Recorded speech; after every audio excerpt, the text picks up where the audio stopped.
Display 2. Men and women's fiesta costumes and the SAIGÜELO costume. Here we can see 3 mannequins, 2 women and a man.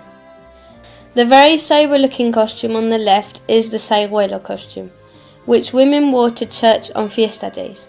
It consists of 2 garments, the dress and the mantle. The dress is called the SAIGÜELO and is made of black wool with white border below.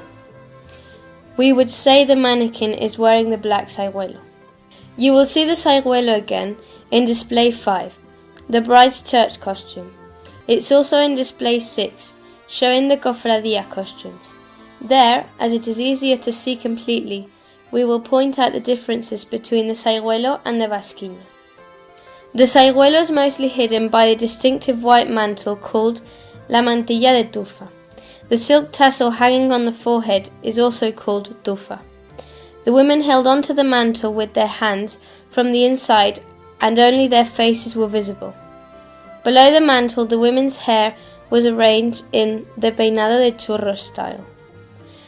With this costume, women also wore a blouse with the rough neck, which we can't see here as it is hidden under the SAIGÜELO and mantle. You can see it, however, on the other female mannequin on display, who is also wearing the women's fiesta costume.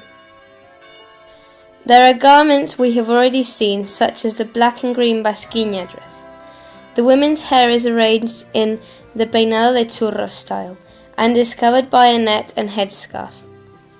Under the basquiña, we can now see the blouse with a rough neck in more detail.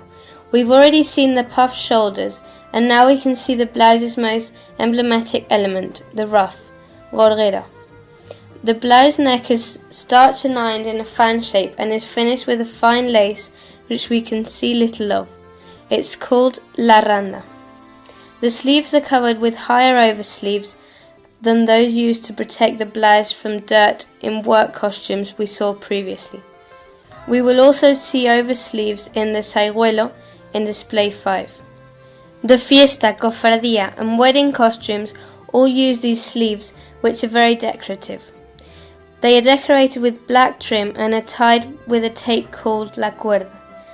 The oversleeves are made of wool or silk, depending on the costume. When putting on the costume, it is very important that the blouse's shoulders are well puffed out, as we see in this example.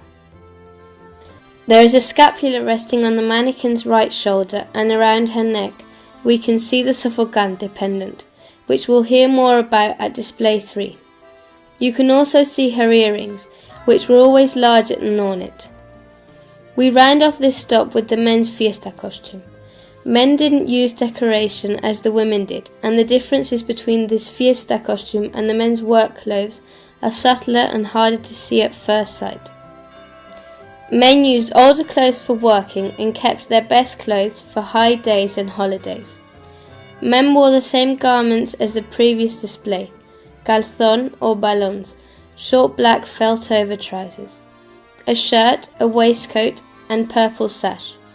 The zargüelles or calzoncillos, loose cotton under trousers, were white instead of the dark one used with the work clothes.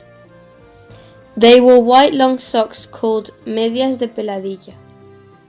The mannequin is wearing alpargatas, rope-soled shoes, and on his head a hat which has a cord with a tassel. Under the hat he's wearing a scarf with its knot on show, as in the previous display.